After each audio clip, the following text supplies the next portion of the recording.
Okay, hi everyone. My name's Jasmine. I'm from Carcanet Press. It's about 7 p.m, so I think we're going to get started with this launch. Firstly, I'd just like to thank you all for being here.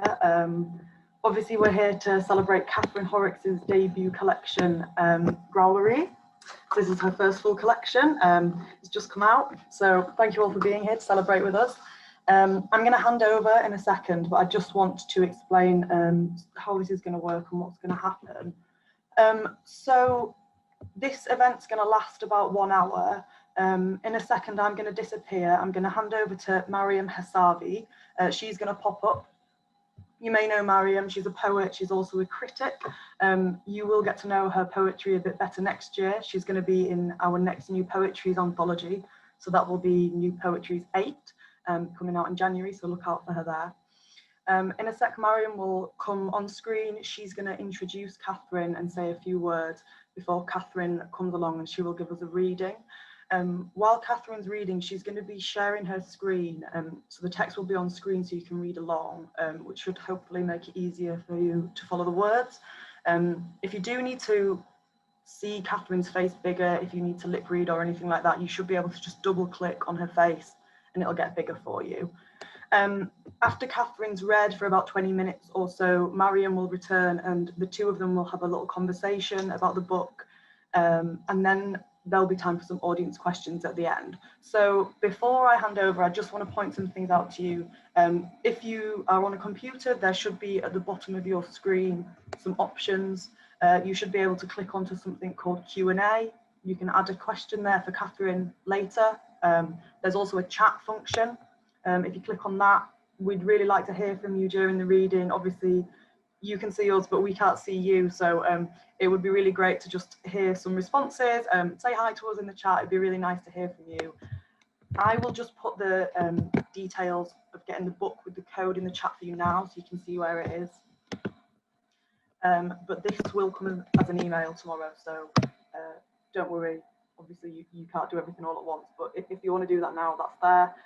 But check your emails tomorrow for the discount code and to get your copy of the book. So I think that's everything from me. Without further ado, I am going to invite Maryam to join us and introduce Katherine. Maryam. Hi all, thanks Jasmine, and welcome to the launch of Growlery by Katherine Horrex. I should say it's such a pleasure for me to host today's reading because Katherine and I first met as students at the University of Manchester a few years back, and I've been following her work since. Since that time, Katherine's work has appeared in the TLS, the Manchester Review, PN Review, Poetry London, and the last New Poetries, amongst others. Having lived in Hull previously, Katherine now lives in Manchester, and alongside her writing, she also produces some really fine pottery, the artistry of which I think you'll see cast through the work, so that's something to look forward to. I really admired Katherine's work from the point that we were studying, so it's absolutely no surprise to me that Katherine has come forward with such a fabulous collection. And I think the poems can speak for themselves. So I'm going to hand you over to Katherine so that she can read for you, and then we'll have a discussion later on.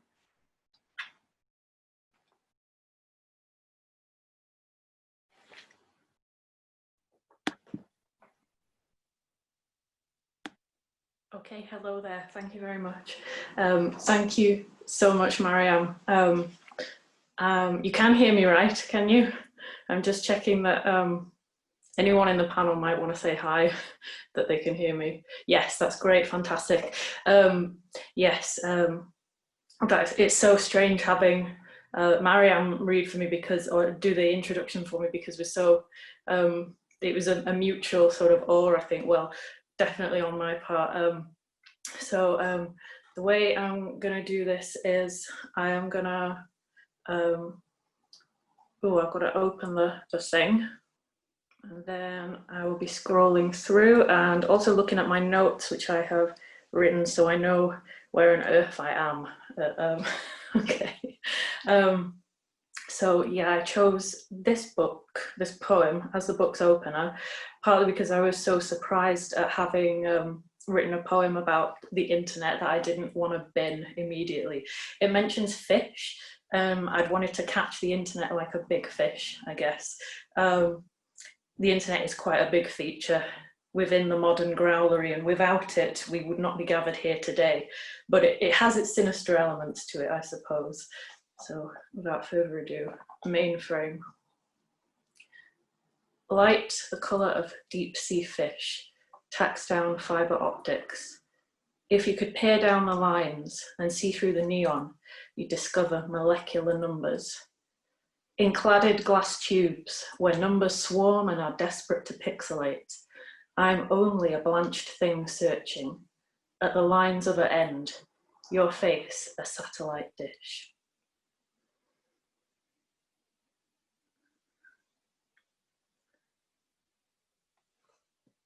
And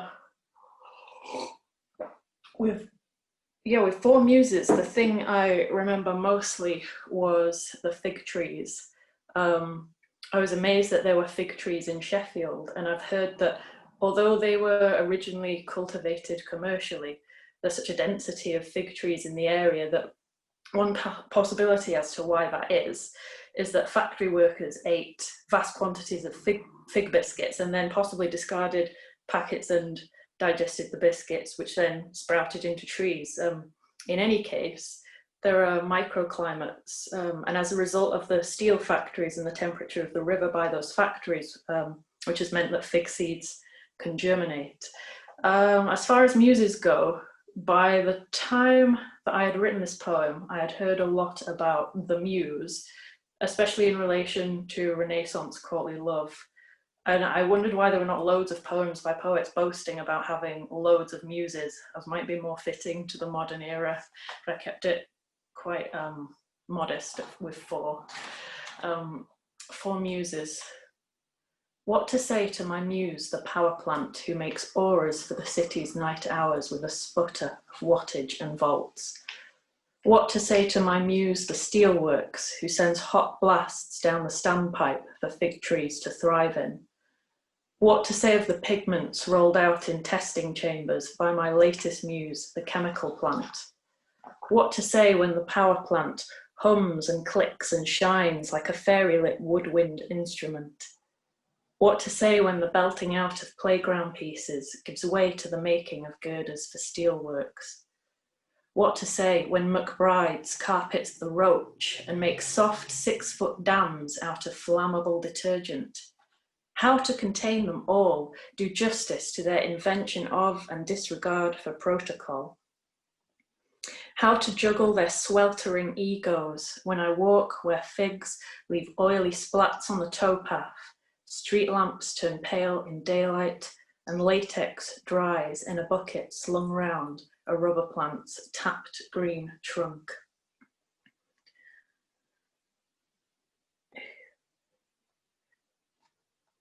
I discussed this poem back in my blog piece for New Poetry 7 on the Carcanet website, so I will not do the discourse. Goat fell.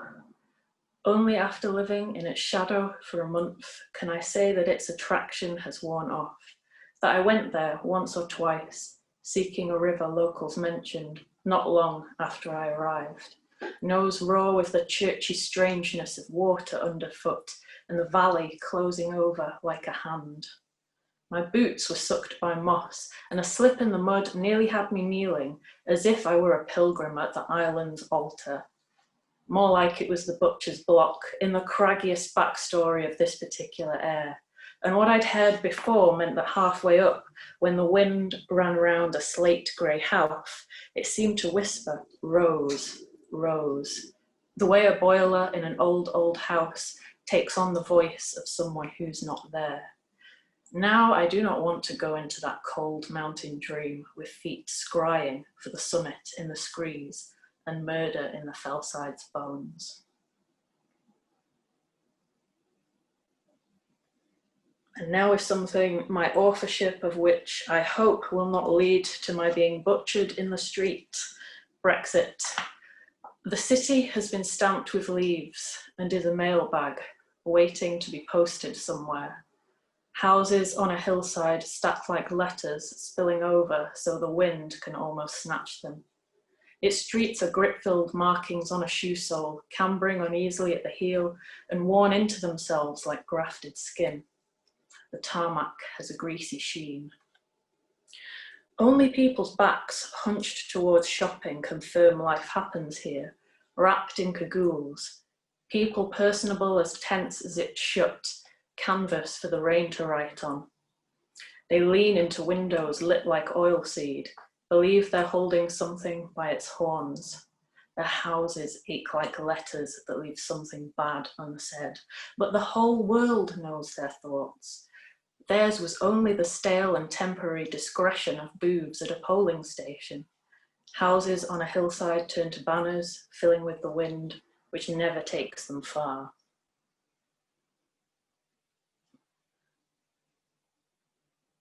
Land grab. Lumps from different quarries slake down together. Hands in the sediment, each kernel and nub shoulders through slip when I pour it. Earth's fingerprints over mine, a Google plexus of recorded lives.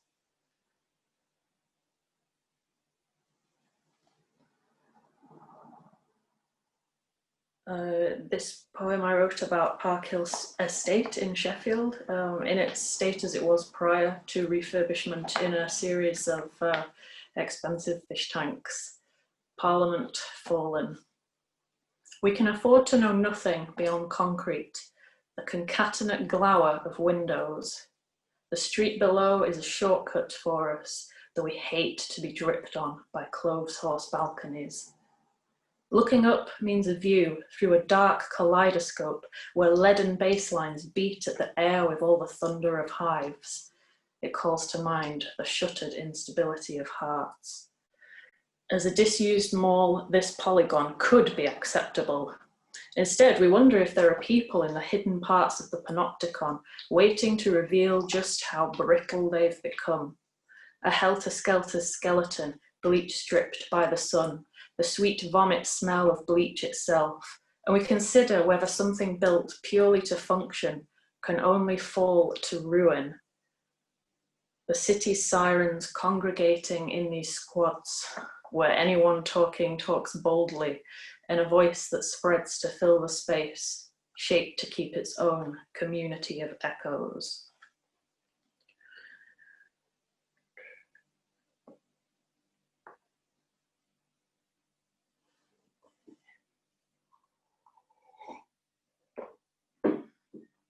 House of Other Tongues. Day and night, the garrulous stairwell tattles of each departure and arrival. Walls so thin, talk in the house floats through them and clucks opinion on the manner in which you draw your curtains shut. Day and night in the big kitchens, dishwater falls from raddled sponges, one thick, greasy drip each time you ring. In the lobby, parental letters sit and advise against other than English abroad, and there are adverts offering meetings as someone who can help with accent reduction. The poor voice near carries. Day and night, regional accents are disapproved of the world over by those who want tongues smooth as glass slippers, to sound unaffected by whereabouts for some reason, better able to broadcast something equated with knowledge. Day and night, this is the House of Other Tongues, whole salted fish head with ice in the gills, dried crayfish twirling under tap water like sycamore seed in the sink. The bang of utensils, a strange glossolalia, when day and night the fridges are loaded with sweating Tupperware by those whose tongues stay locked in the mouth's hermitage, light years off from conversation till they start with laughter and words they didn't know they know.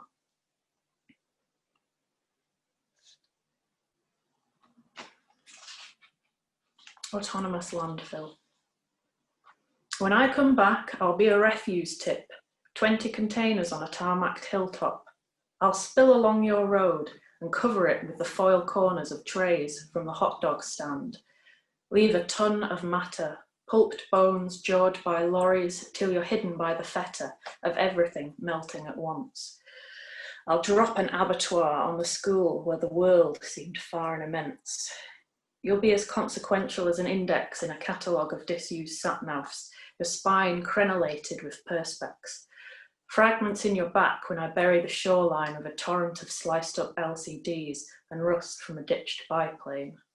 Bosch vacuums, Hieronymus hellscapes, a jar of pickled lymph nodes crammed down your hometown's chimneys, that desktop motherboard still storing that JPEG you sent of a topless woman posed as the queen, hand up skirt, underscoring this and all the rest, which includes the stuff I'm too kind to mention.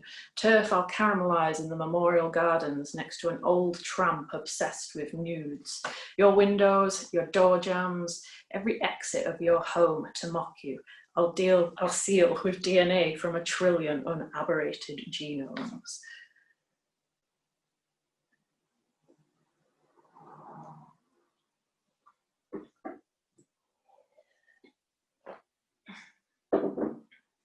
Afraid is a town where mills made of lead snuff your phone signal out as fast as an all-seeing foreman, where midnight footfall 3 houses down sounds like intruders in your home, where the shadowy clatter of hooves threatens to lend more furlongs to the dark, but is just a paint tin rolling in the street, where the scene of Lowry's The Chapel looks even more down at heel now, weed-clogged, cracked and chapelless, where on a hill a church bell hungers behind wooden slats for every hour to shake off festering bats, where although no one's there you feel fists or knives waiting to meet you in anger, throbbing in pockets of air, where people still say the rain carries radioactive traces, landing on your head even as you watch 100 paper lanterns descend delicately round a kink in the cloud over a monument that honours the dead.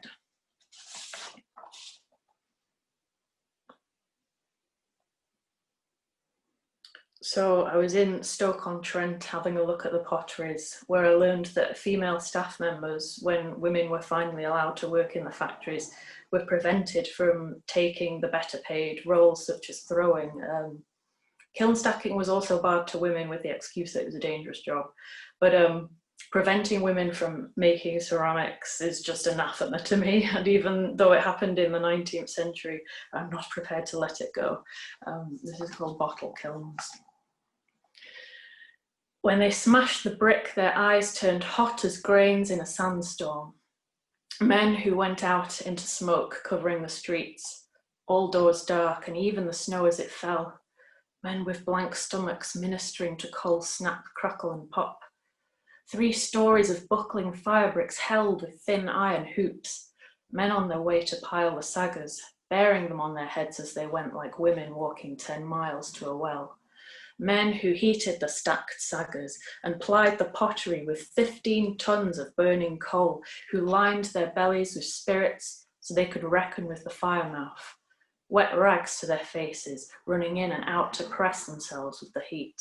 Men who made sure 40,000 bone china plates were vitrified and cooling in the warehouse, who pocketed from bosses shilling pieces, silicosis. And from here, I start to move away from Britain. I won't interject much further from this point, except to get a drink of water. Omen. 7 corpse flowers have bloomed in America, ugly as drunks with their tongues out, reeking of puke on subway benches, pancetta soaked in cleaning agent.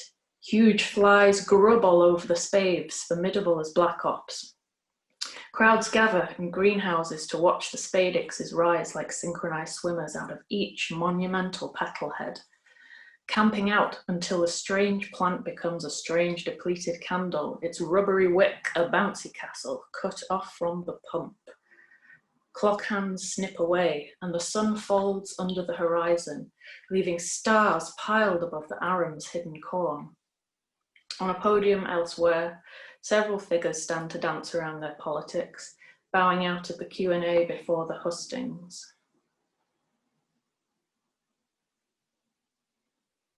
I won't be bowing out of the Q&A at the end of this. Iron trees.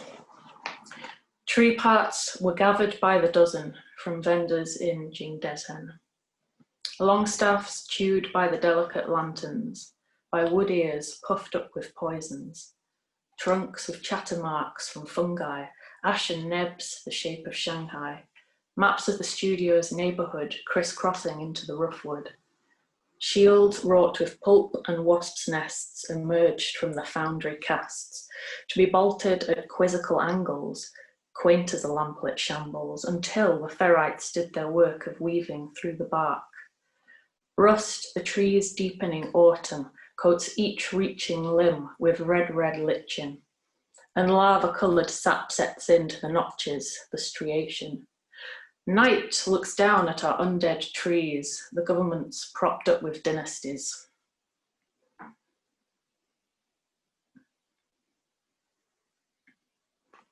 Seven flooded villages. Time as puddles filtering back to air, rope, lanterns in the square are strung along. Newspaper gone crisp, balled up from the edges inward, an update pushed down screen by updates. Time as an interactive map, the space between now and Pangaea welling with land. A coffee warehouse camped in restored to industry. Time as sand flushed to surface then resettled. Zapian and Mekong rerouted, disturbed. Watermark a rising gap below roof tiles, houses shrunk to apexes, brick islands. A mountain's worth of water and then a mountain range's worth. Old bombs buried under floods in burrows. Time as lost as a lizard's tail, soon as the stone makes contact.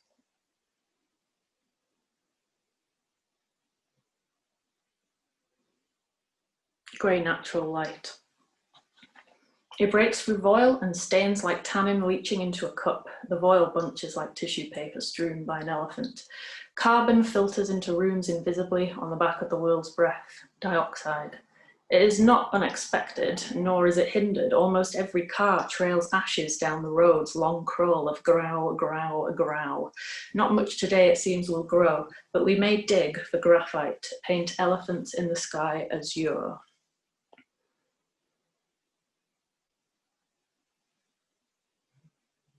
Motor City.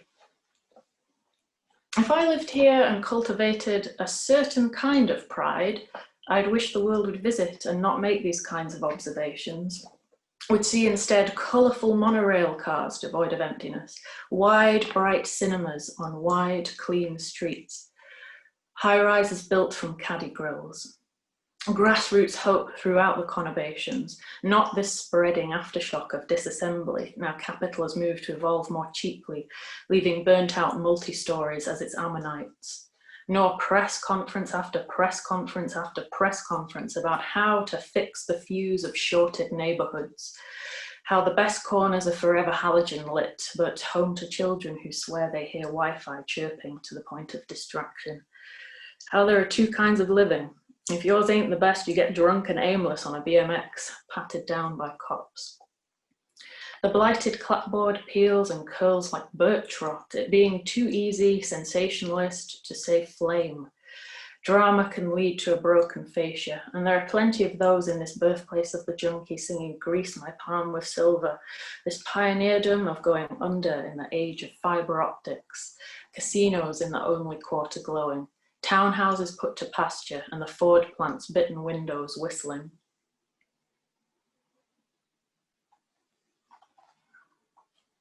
The gentrified water. While the swamp that eats Jakarta, a man sells drinking straws he's pulled from mud. For poverty makes us drink from our foundations till they crumble into the cisterns. For into the gaps Jakarta falls as if staved in by its own glass towers, its unfathomably constructed hotels filled with engineers who cite blueprints and want to tack their dams across the sea, which will still enact the opposite of polder. For already our streets fall over each other like the keys of a neglected piano, trash spilling from the shacks so that each one resembles a weir.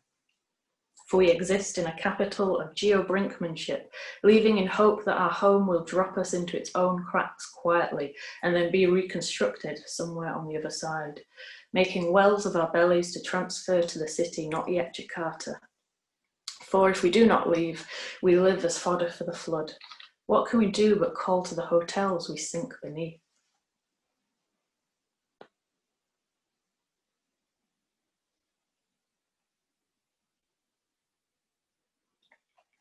Clever puppeteers.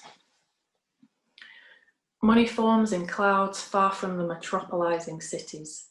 As soon as it lands, words rise. Who should drink it, for how much? Aldermen flocking to barter in favour of their parishes, minute ledgers filled. The yoking of nature should spread from cattle to land, but most of it runs elsewhere. 1,000 rash phrases about a deep and placid seal between two moors. Under the lake, 2 glib settlements have turned to aqueous rubble, enough of it to somehow weight a city down. And in spite of ancient farmers' plans to clot them with manure, the lake's long pipes instigate another skyscraper. Another precinct fed by Moors strapped to the city filled with water the colour of ink from 16 million bills. Money forms in clouds far from the metropolizing cities. As soon as it lands, towers rise.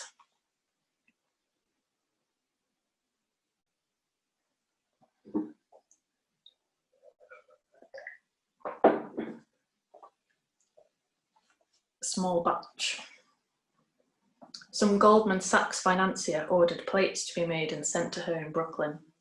They were cooking in the kiln and would have been glowing when I went towards the cellar. The solstice, I miscounted the steps, misfooted the dark, and failed to grip the handrail as I fell. Some of the bones in my foot turned tectonic when I tried to stall the impact. An ankle rotated and split. Concrete chill oozed through my winter coat. I screamed into the night. My partner yelled, the way some bankers do, looking up at screens when the footsie crashes. On the ground I stayed, hand shoved under my coat and jumper, till I felt a movement, a flutter that was not, thank God, the moon dissolving. And these are from the book sort of concluding sequence, which is more rurally situated. What farm is this? In their trees, after dark birds hush the hollering I've grown to love, though it echoes round the edges of my almost sleep. The railing of gulls starts, and I set out to mix silage to throw to the pigs. Slow sun rising with the ease of a provincial town waking to work. And the light is different here, I'm sure, roaring through the atmosphere over these less loved regions, linked to cities only by B roads and trains, cutting across with halls of people who don't know this place to disapprove, though I hear them hissing at our quiet ownership of lives and land. Days cows leave off their lowing as soon as the machines have loosed them from a hefty milking and stand, as the folksy saying claims, because of rain. I scarcely need drive them over the fields into their slow-eyed standing. I hear this sky, the birds ignite it in brisk clouds.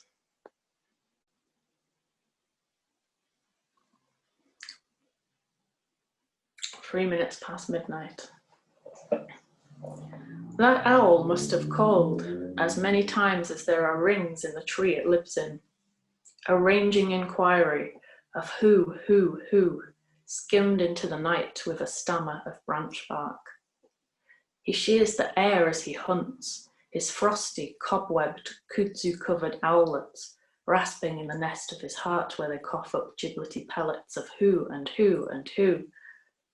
What aviary my life must seem to him, even after his day crossing some moat-ridden barn where he waited for soft things to scurry. It's not long since I read that plants are able to drain the energy of other plants nearby. The owl swoops to land, no louder than haystalks falling in long grass. Moonjar and moondark.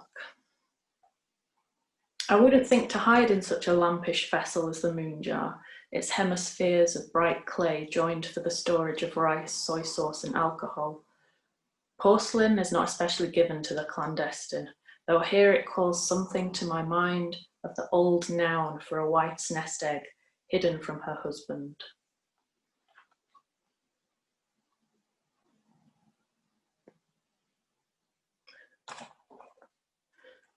I'll leave it back up there because that's the last one.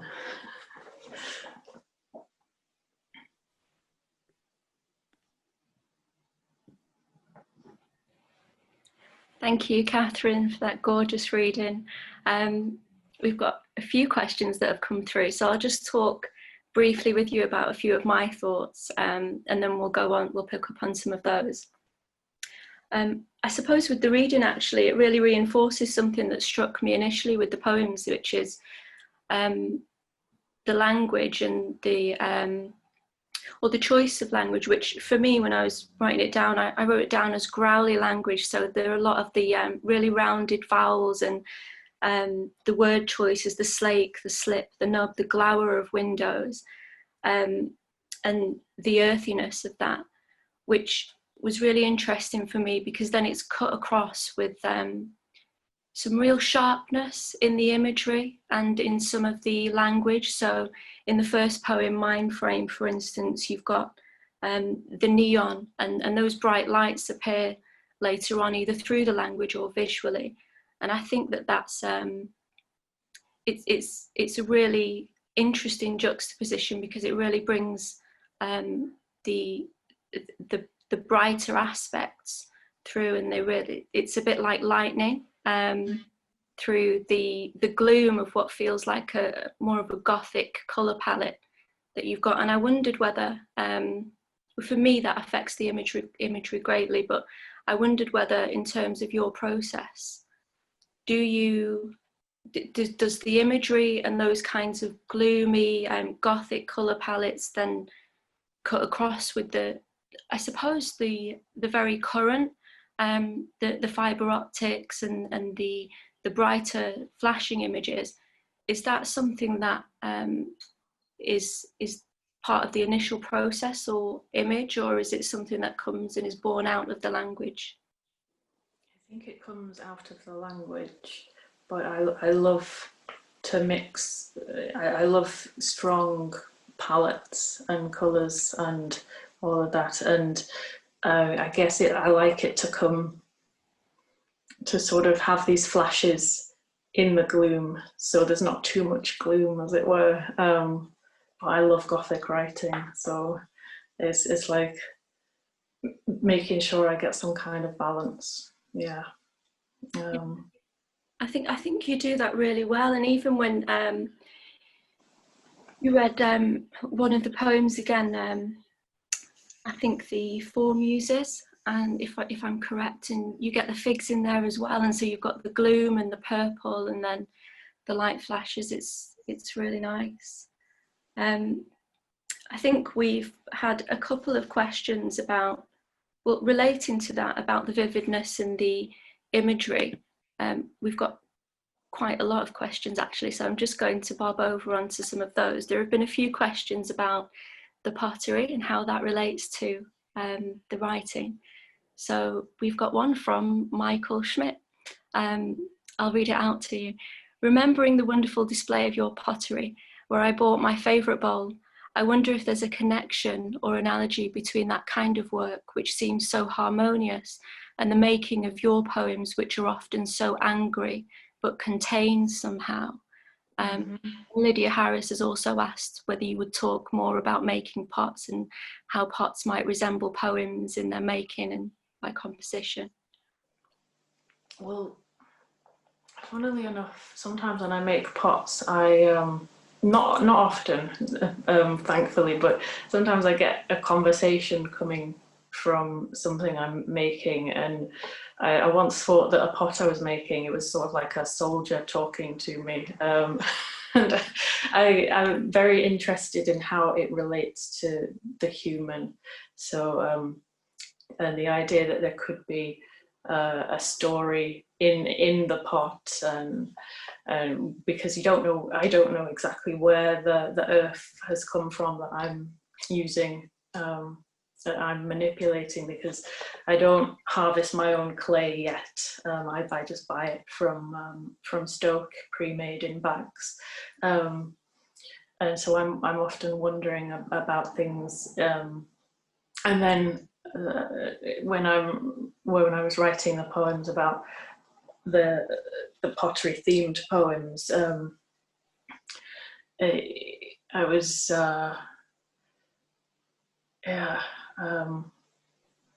just trying to almost go vice versa, see how this relates almost to the post-human for some reason. Just what I was interested in at the time. Yeah, I think that you can really see that coming through in the poems, and not just the directly pottery related ones, like I said, with the language and the earthiness of it as well. It's really in keeping with that. We've got some other questions. A question from Pete. 7 flooded villages was typeset in a spaced arrangement on the page. How do you decide on your poem's visual layout? That poem was more, it would stand out for being more spatially arranged, because it is a more spatially arranged poem than probably the rest of them. And that is because it is, I was looking at an aerial map of the flood damage which happened in Laos, and I wanted to replicate the map and also keep that, have the language sort of swimming around, and have it look like there are puddles and things like that. Yeah, it was a shocking disaster. I think you can, in the poem, that's something that I noted. It felt a little more fluid than some of the others in terms of the form and the way it moved around, and it did seem like there were puddles, and it's worked really well. So Anthony is asking, how do you decide on line breaks? And I think he's picked up on that you seem to ignore some of the line breaks when you were reading. Yes, I was. I noticed a couple where I'm like, oh, I ignored it. I usually would, when I was starting writing the book, pretty much I would end a line where I would breathe. Really, that simple. Yeah. Which I picked up from Elizabeth Bishop. Do you find then when, for instance, when you've done the poems, you've sent them out, and then you're reading them more, I think it's something that I find that then the line breaks sort of move. Yeah. It can really be dependent on your mood as well, and all that sort of thing. Yeah. Ray would like to know, what is the wife's nest egg? Oh, it's money. It's a nest egg is what we just call money. I mean, we wouldn't just call it money, sorry, but a nest egg usually refers to money saved away. Moondark, I think, because we still use nest egg. Some places we still use nest egg in English today, but Moondark, I've never heard of it before, and that's just a Cheshire word, apparently, an old one.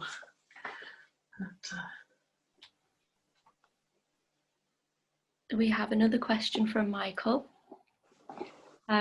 There's an issue of agency in your poems. The people, a kind of vulnerable collective, is subjected to objects which have taken over the agency we would have expected would have come from powerful individuals.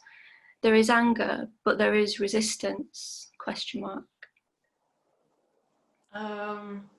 Resistance against becoming too angry, in a way. Because if I unleashed the full anger, it would just be like, I hate this. There's definitely resistance to the the powerful going about their way powerfully and mandating everything to the perceivably non-powerful, or those that would struggle to go about their way but in the manner that they go about. Yeah, I think that's interesting as well when we're talking about poems, when you think about the process of writing and editing and having all the things that you want to say, and then having to kind of edit that down and have some sort of restraint to get the right thing out there. There is a lot of dark humour in the poems, but your reading tends to mask it. I know. Well, I try to inflect with some irony sometimes, but the dark humour, some of it I expect. I just am like, oh, people get this, people understand this, and they might not. It's just my assuming that people know Yorkshire sort of flat humour, deadpan Yorkshire styles of humour, I think, which, I've grown up with that. So I don't want to overstate it too much. Yeah, I suppose it falls into, in some way, that things that I think about with my work in terms of translation. And I think there is a decision to be made as to whether you want to do that work or like you say, overstate it and have to pull that to the forefront more, or explain it and translate it, or not, and just leave it out there. I think something else that, obviously the work and your poems don't shy away from politics and current events, and I think an interesting aspect of it was the word geo-brinkmanship, and I wondered whether you might be able to talk to us a little bit more about that. I invented that word. I think it's the only word I invented in the book. And I say invented, it just doesn't show up on Google page 1 when I put it in there. And it's not. It's just to add emphasis to brinkmanship. Brinkmanship would have been a fine word actually, but it is a bit of emphasis on my part, because geo in terms of the actual geography, and a slight discordance between, not a slight discordance, but perhaps a major discordance between the man, but humans' activities and nature. Yeah. So and I could have used the word brinkmanship and it would still pertain to that, but I just thought I'll stick a geo at the front there, just to nod to planet Earth there. Yeah. Brilliant word. Patrick has a comment initially and then a question. I love the way you write about money and capital and its transformations, shape-shifting, etc. That's an observation, not a question. But is that something to do with your Gothic interest as well as your politics? That is an interesting question, because I think I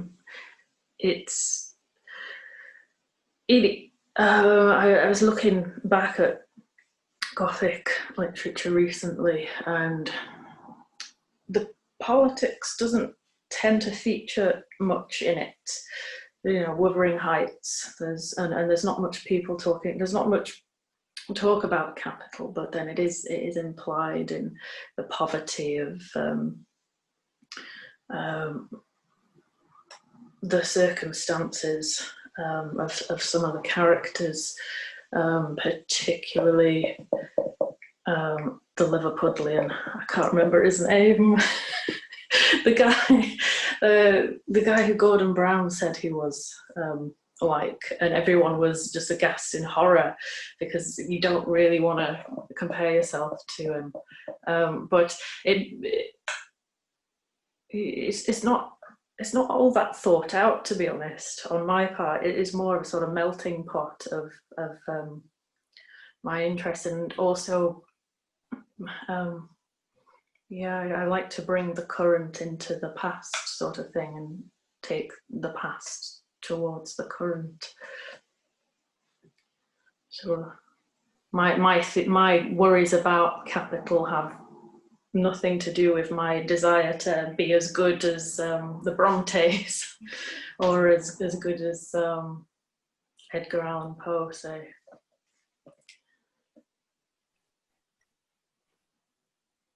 David says, love the poems, thank you. Many of them seem to stand back and look at the cityscape or landscape from an observing distance. So there aren't many close-ups of people or personas. So which people, real or imagined, are most in or behind your poems?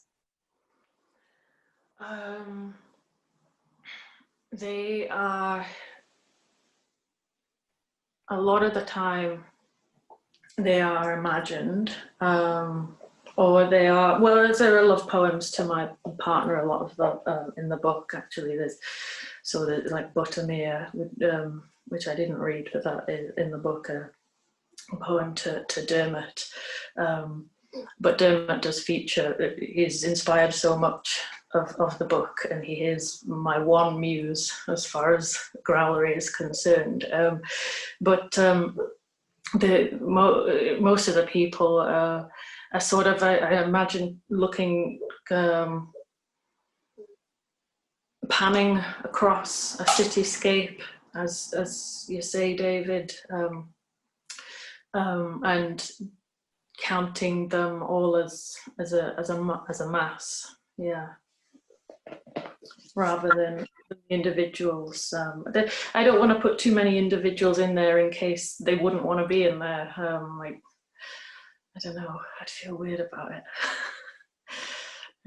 It's bordering over to an ethical issue. Yeah, I guess so, but yeah. And then you get people who come along and say, no, I want you to write about me. And, okay, well.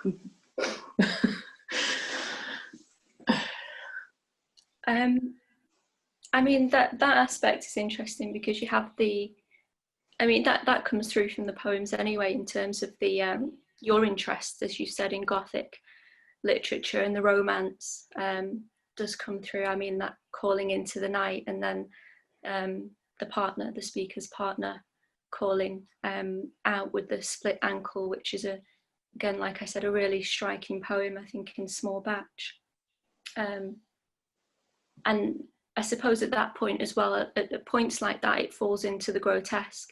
But for me, I think when I was reading that aspect, the grotesque feels quite subtle. So you have I think it's the 3 minutes past midnight, and the owl,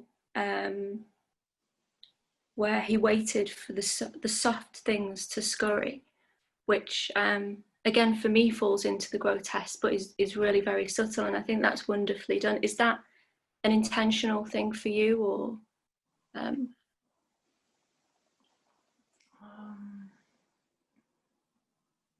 It's really difficult to put my head back into the space of when I was writing it. So I could, if I said yes, it was, it would be a lie because I'm not entirely sure. I guess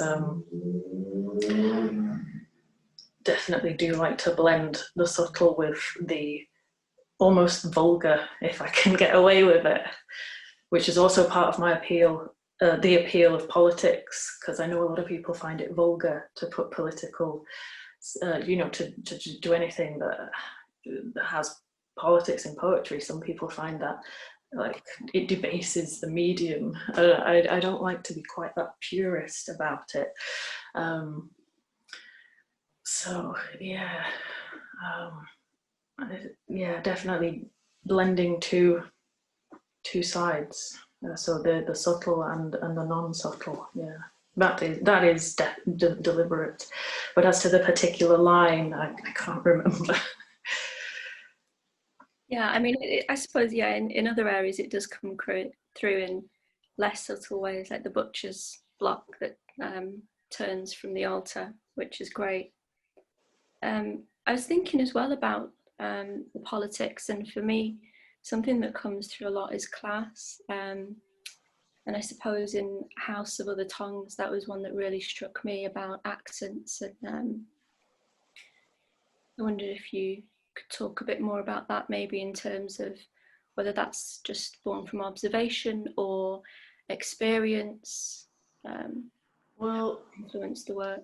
You know how on BBC News there are, this is something that my partner Dermot pointed out to me, but there are presenters on there who will, I think is it Steph McGovern?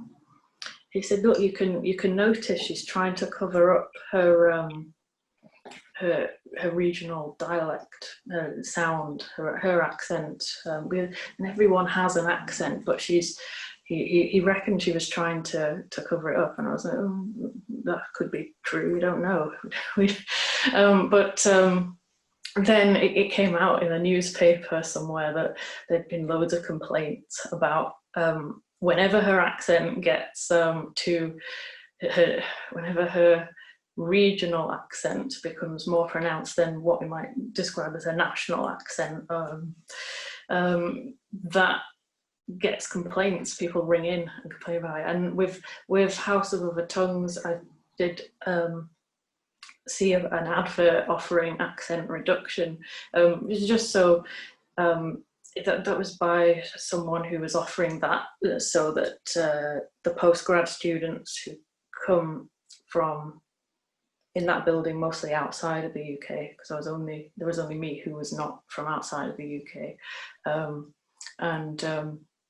it's just a way for helping them to feel as though they're integrating, because we have on the news, we get like, we'll get someone saying, I don't mind people coming to my area as long as they integrate, as long as they become part of the community, which I think is vaguely threatening, because what if they don't meet your criteria for fitting into your community? Are you going to go after them with pitchforks? So accent reduction was, to me, as when I saw the advert for it, it had this sinister edge to it.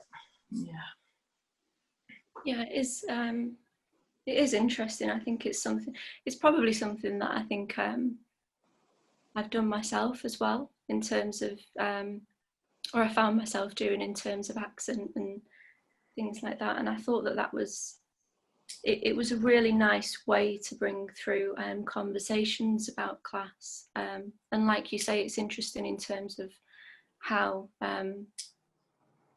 fitting in, what the definitions are for that, and integration. And I think for me as well, language plays an enormous part.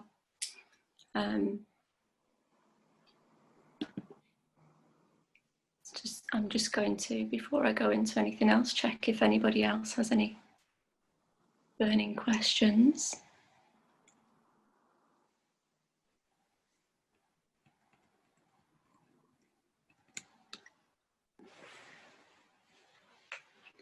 Yeah, so I think we've got a few comments again on like the visual aspect and how striking that is. And I think everybody's really enjoyed that. I think one of the poems I really enjoyed as well for that reason was Chimney, I think, and the language play there, and the form in the book anyway, and how that moves around, and I suppose in keeping with the conversation we've had about language, alters language. Is that something that you enjoy doing a lot of? I think it stood out to me as significant and maybe slightly different to the other poems. So I wondered whether that's something that's predominant in your work or less so. Well, yeah, chimney is, I wrote that very quickly because I needed to I had a deadline to meet. That's the one. I think people will see what I mean.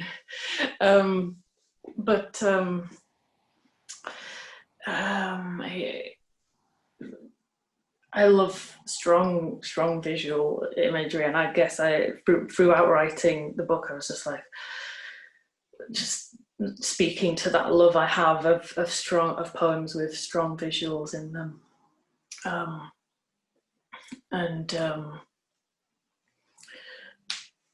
now I guess possibly may move towards the more abstract, but yeah.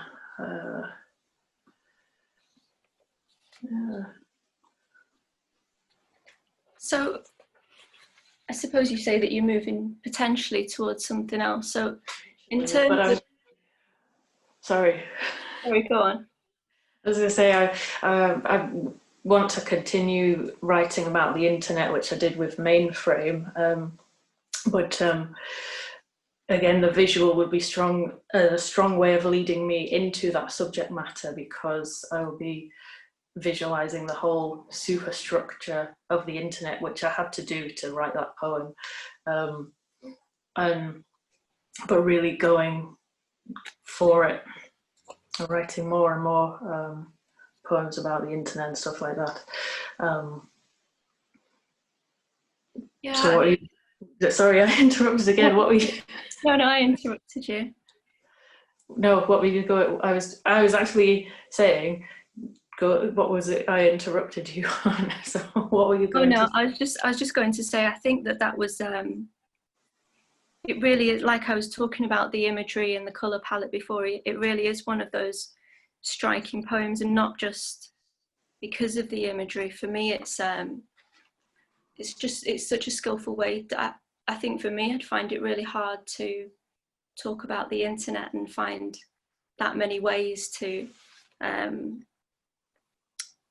bring that visual strength or vitality to it, and it works really, really well. I wonder as well, something that I've been thinking about with some of my work is in terms of, and we've talked about this a bit, I might be going over it again, but so intention and the process when you're writing, how do you find it works if you've got a particular intention? So for instance, you want to write about the internet, does that work best for you, or do you feel the poems that kind of come from maybe a smaller thing and develop out of that work better? For me, when I'm writing, I'd say it tends to have been the latter. I've tended to have written without knowing what I'm going to write about. With some like Mainframe, I had just been wanting to write about a subject for ages, and each time I did it, it just wasn't very good. I'm trying to remember. Oh yeah, because the draft of that, was, I had, and it was a conscious decision to write about the subject in that case. Once again, another attempt, but it tended to be a bit, I would say it feels more organic. It does feel more organic when you don't know what you're going to write about. But nonetheless, if you know what you want to write about and can write about it well, that's also really, really helpful. Gets things done quickly. Yeah. So. Yeah. I suppose it's a bit like being back in the classroom and you get your exercises too. It's useful to be able to, I think, as a prompt to be able to do that sometimes, or practice. But I agree, I think with mine, it feels easier, at least. They come through more easily when it's organic.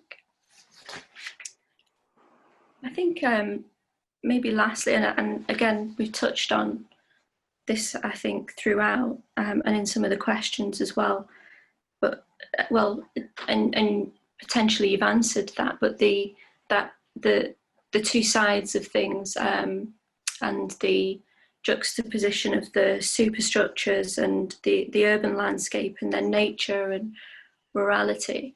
In terms of, I suppose I'm thinking in terms of the balance with that, do you feel when you think about this collection and the poems that it's weighted one or the other? Did you think about that when you were writing, in how far you wanted the balance to go on either side, or again, was it just an organic thing? When I got to editing, perhaps I would make sure that I had a sense of balance. Yeah. Are you then equally weighted on, or do you even see them in that way? I mean, I suppose in a lot of the poems, they do blend together. Yeah.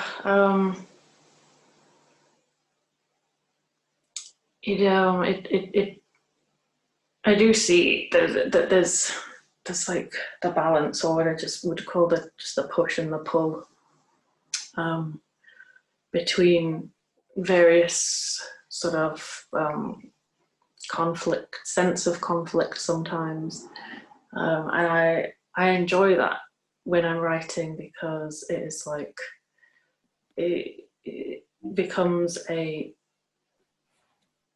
a physical experience, like just to get it out there and get it on the page. Yeah. I think we've got another question as well, about, I suppose again this is to do with where some of the poems come from, and who maybe is in these poems or influences them in terms of growing up and familial memory of ex-industrial towns and landscapes, and the imagery which is so strong. It feels really like you're there. So yeah, there's a question, I suppose, about your experiences again and how that might have affected or come through in the poems or not. Is this my experiences? I guess I don't want to put my personal experiences in there too much, although there are some autobiographical poems. Small Batch is very autobiographical as far as I'm concerned, because I literally did fall down a flight of stairs while pregnant. But there's, I think there's just